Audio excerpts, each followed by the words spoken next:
Assalamualaikum warahmatullahi wabarakatuh. Bismillah, alhamdulillah, Allahumma salli ala sayyidina Muhammad wa ala sayyidina Muhammad. Apa kabar semuanya, teman-teman dimanapun berada, abang, kakak, adik-adik, anak-anak abi semuanya. Mudah-mudahan hari ini selalu dalam keadaan sehat. Hari ini kita akan masuk dalam konten berbagi kisah curhat motivasi ya. Jadi pertama kita akan sharing tentang hal-hal yang selama ini mungkin menjadi keluh kesah kita, dan nanti ujung-ujungnya kita akan bersama untuk bisa saling memotivasi supaya kita tetap semangat. Alhamdulillah dalam pekan-pekan terakhir ini Abiba sendiri khususnya itu sedang diuji dari banyak sektor. Kemarin yang pertama itu dari keluarga ya, ada video-video sebelumnya itu kemudian dari sektor ekonomi, dan hari ini dari sektor schedule, masalah hati udah juga ya, schedule. Jadi dalam sebulan ini, terutama seminggu ini, dalam beberapa pekan-pekan terakhir ini, itu Habibah dihadapkan dengan banyak schedule yang bertabrakan gitu, bertubrukan, dan memang semuanya deadline dan harus dikerjakan gitu. Walaupun sebenarnya bisa dipilih-pilih, tapi ya tuntutan itu. Alhamdulillah mengajar di sekolah yang full day, kemudian disambung dengan perjalanan yang cukup jauh, kurang lebih 1 jam gitu ya, Pakam Medan. Disambung juga di malam hari itu ada ngajar di pondoknya Habibah. Kemudian pas pula ini bulan-bulan Maulid, jadi begitu banyaknya acara hadroh, kepanitiaan dan lain-lain.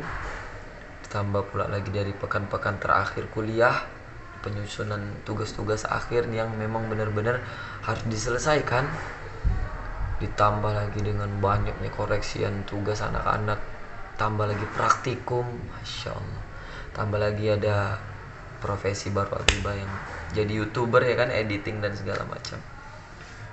Ini membuat kita sebenarnya galau gitu. Galau karena banyaknya tugas yang harus diemban, tapi sebenarnya tugasnya nggak susah, mudah, hanya waktunya saja yang kurang gitu. Dan ini benar-benar menyita waktu istirahat kita.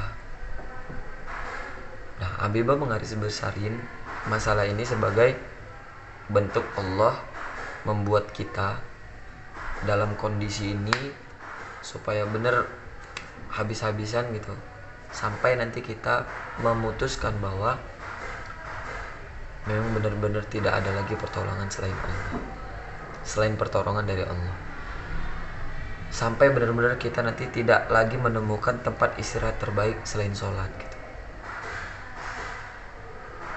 Jadi Habibah mengalami hal ini benar-benar kayak ini mau nangis sampai gak bisa lagi gitu, mau ngomong sampai gak bisa lagi. Orang-orang udah gak ada lagi yang peduli sama kita, semuanya kuat, harus kuat.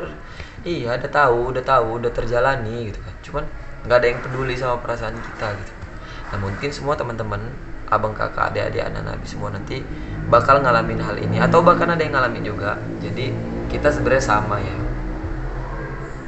banyak yang kita alami itu tidak orang rasakan, dan orang tidak mau peduli juga tentang itu. Maka ya udahlah, buat apa kita galau, buat apa kita gelisah, buat apa juga kita merenung diam murung.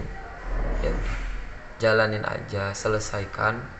Toh kalau memang selesai itu hak dan rezeki kita, toh kalau nggak selesai berarti bukan hak dan rezeki kita. Dah, yang penting kita berusaha semaksimal mungkin, berserah diri sebisa mungkin. Enak kok, sendu kok nanti ketika dapat waktu sholat, kita hadir sama Allah, kita ngabsen, kita ngadu. Belum kita baca kita udah menangis, udah meleleh gitu kan. Bukan karena ngeluh, enggak, tapi karena bilang ya Allah makasih ya Allah. Di sini kita nemukan titik terdekat kita sama Allah itu gimana. Itu sebenarnya poin penting dari masalah yang hadir di dalam hidup kita ini. Begitu banyak masalah yang hadir dalam hidup kita. Nah, jadi pesannya adalah harus tetap gini.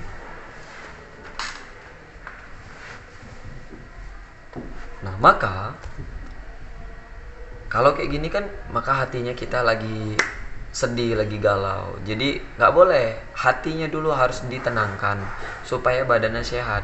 Ya, jadi pikiran selalu positif, selalu bersyukur, tidak boleh mengeluh. Apapun yang dirasakan itu semua pasti ada hikmahnya, semua pasti ada jalannya, dan kita pasti bisa melewatinya. Kalau memang ada masalah dan kita belum selesai, jangan anggap kita gagal. Enggak, itu bagian dari keberhasilan, karena kita akan tahu titik baliknya, kita akan tahu titik up-nya, kita akan tahu titik di mana kita bisa menyelesaikan itu.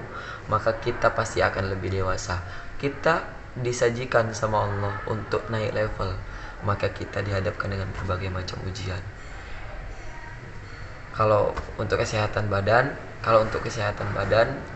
konsumsi yang baik-baik, madu, batu sauda, sari kurma, kemudian susu dan lain sebagainya. Jangan malas makan. Kadang kita kan kalau udah sakit banyak kerjaan, banyak pikiran tuh, makan pun malas. Jangan, nanti kita yang rugi. Pokoknya tetap semangat, tetap tersenyum, biar orang nggak peduli, yang penting Allah peduli. Biar kita nggak dapat perhatian dan kasih sayang dari orang, yang penting kita dapat dari Allah, itu udah cukup. Orang tua nyemangatin kita pun udah cukup. Oke, tetap lanjut. Semua masalah bisa diselesaikan, di-sharingkan, di-list lagi. Mana schedule yang harus diselesaikan, mana yang terberat. Nah, itu dulu difokuskan, itu diprioritaskan. Kadang-kadang kita sudah lama duluan melihat begitu banyak rundown acara, rundown schedule yang harus kita selesaikan. Tapi kita nggak tahu bahwa sebenarnya itu mudah, itu hal-hal yang kecil yang sebenarnya menghantui kita. Fokus, perbanyak istighfar, perbanyak sholawat, insya Allah selesai. Bismillah ya. Walaupun agak-agak demam-demam gitu ngerasakan ya. Jadi anak Nabi yang hari ini belum merasakan ini, siap-siap nanti akan merasakannya, dan harus tetap semangat. Oke? Salam motivasi. Assalamualaikum warahmatullahi wabarakatuh. Salam sukses, bersih, berkah, mulia. Salam upgrade, siap naik kelas.